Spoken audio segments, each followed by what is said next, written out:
समस्त प्रेम के पीछे ईश्वर ही प्रेमी हैं। स्थायी प्रेम के लिए खोज करते हुए मैंने यह अनुभव किया है कि समस्त मानवीय प्रेम के द्वारा मेरी देखभाल करने वाला कोई और था।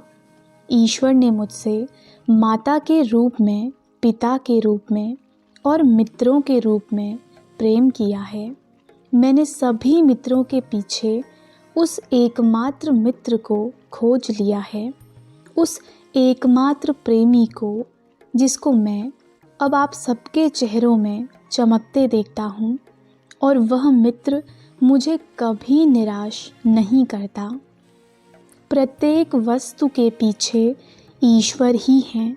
अपने पिता और अपनी माता का सम्मान करें, परंतु अपने प्रभु ईश्वर को अपने संपूर्ण हृदय से, अपनी संपूर्ण आत्मा से और अपनी संपूर्ण शक्ति से प्रेम करें। आपको उनके साथ दिव्य मित्रता को विकसित करने तथा अब और अधिक समय व्यर्थ न करने के महत्व को समझना चाहिए। जब आप सो जाते हैं तो आप कैसे जानते हैं कि आप जागेंगे अथवा नहीं? एक एक करके हम इस पृथ्वी को छोड़ते हैं, परंतु इसमें दुख मनाने की कोई बात नहीं है। जब हमारी मृत्यु होती है, हमें इस पृथ्वी पर पुनः जन्म लेना आवश्यक है, और जहाँ से हमने इस जन्म को छोड़ा वहीं से दूसरा जीवन आरंभ करते हैं।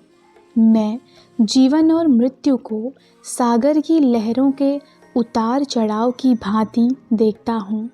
जन्म के समय एक लहर सतह से उठती है और मृत्यु के समय वह निद्रा में ईश्वर की गोद में डूब जाती है।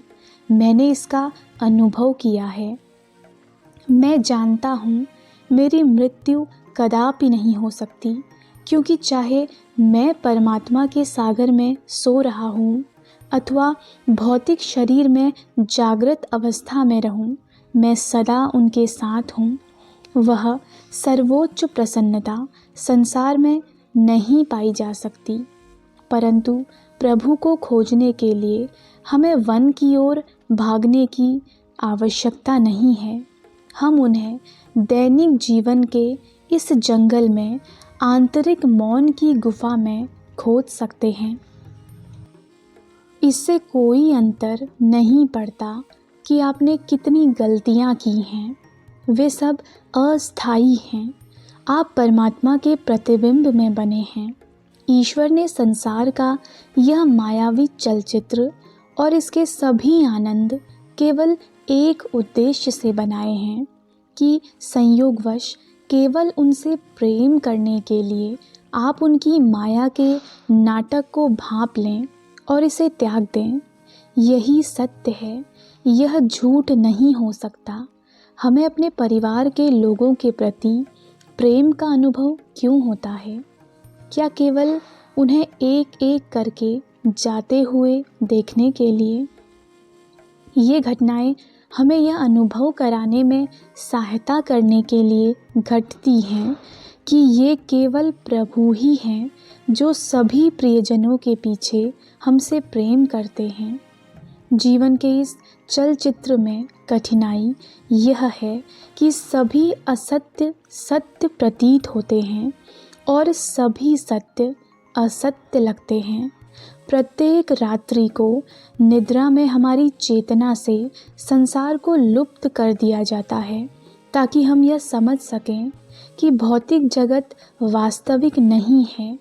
निद्रा का यह पाठ हमें भयभीत करने के लिए नहीं, बल्कि ईश्वर की वास्तविकता की खोज करवाने के लिए है। आत्मा केवल प्रभु और उनके प्रेम के अतिरिक्त किसी और वस्तु से कदापि संतुष्ट नहीं हो सकती।